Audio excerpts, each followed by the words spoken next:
നിങ്ങളുടെ ബിസിനസ് ഇപ്പോൾ പോകുന്ന വഴിയിൽ തന്നെ തുടരണോ അതോ പുതിയൊരു ദിശയിലേക്ക് മാറണോ? ഈ ഒരു സംശയം നിങ്ങളുടെ മനസ്സിലുണ്ടെങ്കിൽ നിങ്ങൾ കേൾക്കാൻ പോകുന്നത് നിങ്ങൾക്കുള്ളതാണ്. വെറും ഊഹങ്ങളുടെ പുറത്തല്ലാതെ ഡേറ്റ ഉപയോഗിച്ച് എങ്ങനെ ഒരു ഉറച്ച തീരുമാനമെടുക്കാമെന്ന് നമുക്ക് നോക്കാം. ശരിക്കും ഏതൊരു ബിസിനസ് നടത്തുന്ന ആളും ജീവിതത്തിൽ ഒരിക്കലെങ്കിലും ഈ ഒരു ചോദ്യം സ്വയം ചോദിച്ചിട്ടുണ്ടാകും. ഒരുപക്ഷേ ഏറ്റവും ടെൻഷൻ നിറഞ്ഞൊരു ചോദ്യം അല്ലേ? കാരണം ഒരു ചെറിയ തീരുമാനം മതി നമ്മൾ എത്രയും കാലം കഷ്ടപ്പെട്ടതൊക്കെ വെറുതെയാകാൻ. പലപ്പോഴും സംഭവിക്കുന്നതെന്താന്ന് വെച്ചാൽ നമ്മൾ നമ്മുടെ ഒരു ഗട്ട് ഫീലിങ്ങിനെ മാത്രം വിശ്വസിച്ച് ഒരു തീരുമാനമെടുക്കും. ചിലപ്പോൾ അത് ശരിയാകാം, പക്ഷെ മിക്കപ്പോഴും അത് വലിയ അപകടങ്ങളിലേക്ക് നമ്മളെ കൊണ്ടെത്തിക്കും. അപ്പോൾ ആ ഒരു അനിശ്ചിതത്വം മാറ്റി നല്ല വ്യക്തതയോടെ എങ്ങനെ മുന്നോട്ട് പോകാമെന്നാണ് നമ്മളിന്ന് നോക്കാൻ പോകുന്നത്. നമ്മൾ ആദ്യം തന്നെ മനസ്സിൽ ഉറപ്പിക്കേണ്ട ഒരു കാര്യമുണ്ട്. ബിസിനസ്സിലൊരു മാറ്റം വരുത്തുന്നു എന്ന് പറയുന്നത് ഒരു പരാജയമല്ല, ഒരിക്കലുമല്ല. അത് സാഹചര്യങ്ങളെ ശരിയായി മനസ്സിലാക്കി നമ്മൾ എടുക്കുന്ന ഒരു സ്മാർട്ട് സ്ട്രാറ്റജിക് തീരുമാനമാണ്. ഒന്ന് ആലോചിച്ച് നോക്കൂ, ഈ കൺഫ്യൂഷൻ അടിച്ചു നിൽക്കുന്ന സമയത്ത് വഴി കാണിക്കാനൊരു കോമ്പസ് കയ്യിലുണ്ടെങ്കിൽ എങ്ങനെയുണ്ടാകും? വെറും തോന്നലുകൾക്ക് പകരം കൃത്യമായ ഡേറ്റ കാണിച്ചു തരുന്ന ഒരു വഴികാട്ടി. അതിനെക്കുറിച്ചാണ് നമ്മൾ സംസാരിക്കുന്നത്. അപ്പോൾ ഈ പറഞ്ഞ വഴികാട്ടി അല്ലെങ്കിൽ കോമ്പസ് എങ്ങനെയാണ് പ്രവർത്തിക്കുന്നത്? നിങ്ങളുടെ ബിസിനസ്സിനെ എല്ലാ ഭാഗത്തു നിന്നും ഒന്ന് ശരിക്ക് വിലയിരുത്താൻ സഹായിക്കുന്ന കുറച്ച് പ്രധാനപ്പെട്ട കാര്യങ്ങളുണ്ട്. ഈ കാണുന്നതാണ് ആ പ്രധാന ഘടകങ്ങൾ. നമുക്ക് ഓരോന്നായിട്ട് ഒന്ന് ഓടിച്ചു നോക്കാം. ഒന്നാമത്തേത് കസ്റ്റമർ ഡിമാൻഡ്, അതായത് നമ്മളുണ്ടാക്കുന്ന ഈ സാധനത്തിന് മാർക്കറ്റിൽ ആവശ്യക്കാരുണ്ടോ? 2 ലാഭക്ഷമത, ഇതിൽ നിന്ന് 4 കാശുണ്ടാക്കാൻ പറ്റുമോ? അടുത്തത് വളരാനുള്ള കഴിവ്, അതായത് സ്കെയിലബിലിറ്റി, ബിസിനസ് വലുതാക്കാൻ പറ്റുന്ന ഒന്നാണോ ഇത്? പിന്നെ ഇത് നമ്മുടെ കമ്പനിയുടെ വലിയ ലക്ഷ്യങ്ങളുമായി ചേരുന്നുണ്ടോ? ഇതിൽ എന്തൊക്കെ റിസ്കുകളുണ്ട്? അവസാനം ഇതെല്ലാം ചെയ്യാനുള്ള കപ്പാസിറ്റി നമുക്കുണ്ടോ? ഈ ചോദ്യങ്ങൾക്കെല്ലാം ഉത്തരം കിട്ടുമ്പോഴാണ് നമുക്ക് ശരിയായൊരു ചിത്രം കിട്ടുന്നത്. ഈ പറഞ്ഞ കാര്യങ്ങളൊക്കെ പ്രധാനമാണെങ്കിലും സത്യം പറഞ്ഞാൽ ഇതിൽ 3 എണ്ണമാണ് ഏറ്റവും പ്രധാനം. നിങ്ങളുടെ ബിസിനസ്സിന്റെ ഭാവി തന്നെ ഈ 3 തൂണുകളിലാണ് നിൽക്കുന്നത്. നമുക്കതിലേക്ക് വരാം. ഏതൊരു ബിസിനസ്സിന്റെയും അടിത്തറ എന്ന് പറയുന്നത് ഈ 3 കാര്യങ്ങളാണ്. ഡിമാൻഡ്, അതായത് ആവശ്യക്കാർ, പിന്നെ ലാഭക്ഷമത, അതായത് പ്രോഫിറ്റബിലിറ്റി, പിന്നെ സ്കെയിലബിലിറ്റി, അതായത് വളരാനുള്ള കഴിവ്. ഇവ 3ഉം ശരിയാണെങ്കിൽ മാത്രമേ മുന്നോട്ടു പോയിട്ട് കാര്യമുള്ളൂ. അപ്പോൾ ആദ്യത്തേത് ഡിമാൻഡ്. നമ്മളൊരു പ്രോഡക്റ്റ് ഉണ്ടാക്കുന്നതിന് മുൻപ് ഉറപ്പുവരുത്തണം ഇത് ആർക്കെങ്കിലും വേണോ എന്ന്. ആളുകൾക്ക് യഥാർത്ഥത്തിൽ ഒരു പ്രശ്നമുണ്ടോ? ആ പ്രശ്നം പരിഹരിക്കാൻ അവർ പണം മുടക്കാൻ തയ്യാറാണോ? നമ്മുടെ മാർക്കറ്റ് എത്ര വലുതാണ്? ഇതൊക്കെയാണ് ഇവിടെ നമ്മൾ ചോദിക്കേണ്ട ചോദ്യങ്ങൾ. ശരി, നിങ്ങളുടെ ഐഡിയയ്ക്ക് നല്ല ഡിമാൻഡുണ്ട്. പക്ഷെ അതുകൊണ്ട് മാത്രം കാര്യമായോ? ഇല്ല. അടുത്ത ചോദ്യം ഇതാണ്: ഇതുകൊണ്ട് പണമുണ്ടാക്കാൻ പറ്റുമോ?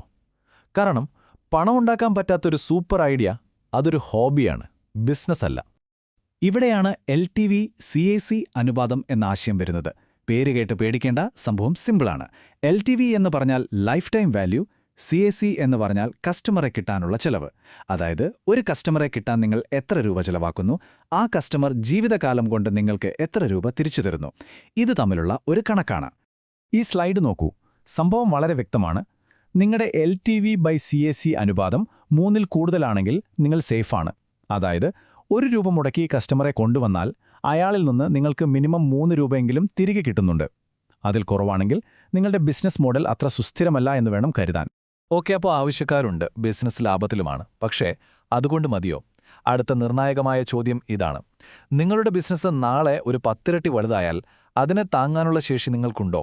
ഇതിനെയാണ് നമ്മൾ സ്കെയിലബിലിറ്റി എന്ന് പറയുന്നത്. വളർച്ച എന്ന് പറയുമ്പോൾ ടെക്നോളജി മാത്രമല്ല.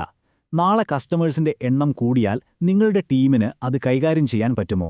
ചിലവ് കൂട്ടാതെ പ്രൊഡക്ഷൻ കൂട്ടാൻ കഴിയുമോ? പുതിയ മാർക്കറ്റുകളിലേക്ക് എളുപ്പത്തിൽ കടന്നു ചെല്ലാൻ സാധിക്കുമോ? ഇതെല്ലാം ഒരുപോലെ പ്രധാനമാണ്. അപ്പോൾ നമ്മുടെ കയ്യിലിപ്പോൾ കുറേ ഡാറ്റയുണ്ട് അല്ലേ?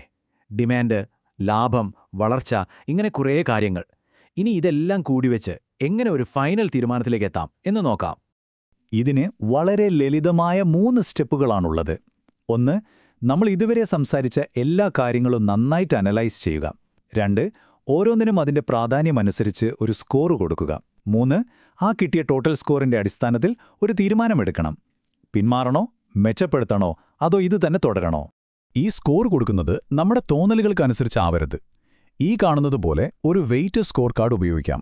നിങ്ങളുടെ ബിസിനസ്സിന് ഏറ്റവും പ്രധാന ഡിമാൻഡാണെങ്കിൽ അതിന് കൂടുതൽ വെയിറ്റ് കൊടുക്കുക, ഒരു 35%. ലാഭക്ഷമതയ്ക്ക് 30%. ഇങ്ങനെ ചെയ്യുമ്പോൾ നമ്മുടെ വ്യക്തിപരമായ ഇഷ്ടങ്ങളെക്കാൾ ഡേറ്റയ്ക്കൊരു മുൻഗണന വരും. അവസാനമായി ഒരു റിയാലിറ്റി ചെക്ക്.